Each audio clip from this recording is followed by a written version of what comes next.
À votre avis, comment procède-t-on pour réaliser une endoscopie sur un tout petit animal ? Fait-on des images au scanner pour tous les animaux ? Combien de temps dure un massage cardiaque sur un animal qui n'a que quelques jours ?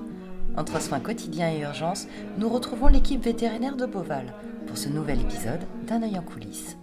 Alors ça, c'est un lézard qui s'appelle un Uroplatus. Il a été retrouvé plusieurs fois sur le dos. Il est vraiment faible et il ne se tient pas normalement. On va faire une endoscopie, donc, qui consiste à mettre une petite caméra dans la cavité générale pour aller examiner justement l'aspect de l'ensemble des organes. Comme pour l'instant, on a vraiment besoin d'avancer au niveau du diagnostic.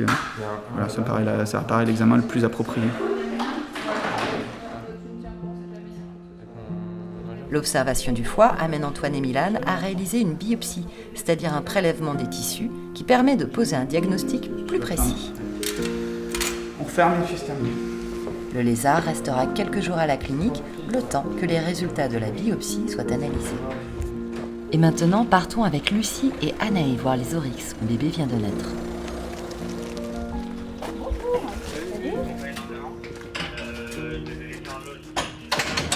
On implante juste une petite puce qu'on va pouvoir lire après sur l'animal et en même temps on fait toujours un sexage, c'est-à-dire qu'on relève si c'est un mâle ou une femelle.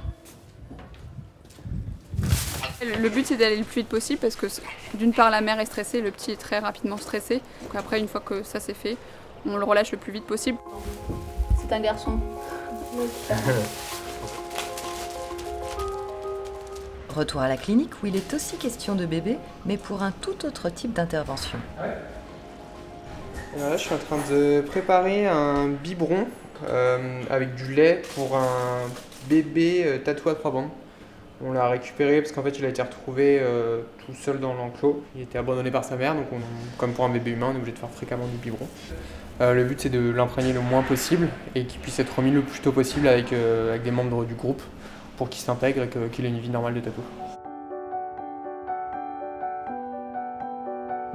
Un autre bébé vient d'être retrouvé dans un état critique. Il s'agit d'un manchot d'1 mois et demi. Tous les matins, on fait un tour des nids complet, on regarde si tous les animaux vont bien, adultes comme jeunes. Et ce matin, j'ai retrouvé ce petit manchot couché sous les parents.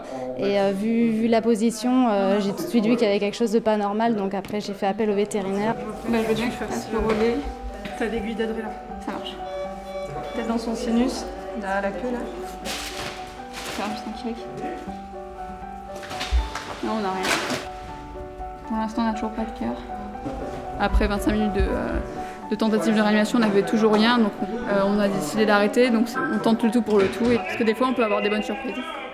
Ce n'est malheureusement pas le cas aujourd'hui. Une intervention spatiale, on est affecté. Alors on sera, je pense, moins affecté que les soigneurs parce que tous les animaux, on ne les voit pas au quotidien. Par contre, on va être affecté parce que ça va être des animaux qu'on va suivre. On se sera investi dessus pour essayer de tout faire. Heureusement, bon nombre d'interventions se finissent bien, grâce évidemment aux compétences de l'équipe sur place, mais également grâce au matériel ultra performant mis à leur disposition, et notamment le scanner. Donc cette poule, elle avait des écoulements au niveau de l'œil, et puis vraiment en dessous de l'œil, c'était très gonflé. Donc on a fait une chirurgie et qui s'est très bien passée, elle s'en est très bien remise. Donc là, c'est le sinus, où il y a encore un petit peu, je pense, de tissu inflammatoire. Et là, on voit que les cavités nasales reprennent de l'air, elles étaient complètement pleines avant. C'est pas mal quand même.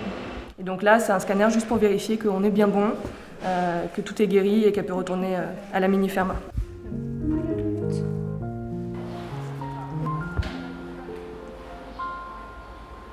Mercredi prochain, découvrez notre série consacrée aux bébés nés à Beauval cet été. Assistez au premier jour de 7 espèces différentes du 15 au 21 juillet.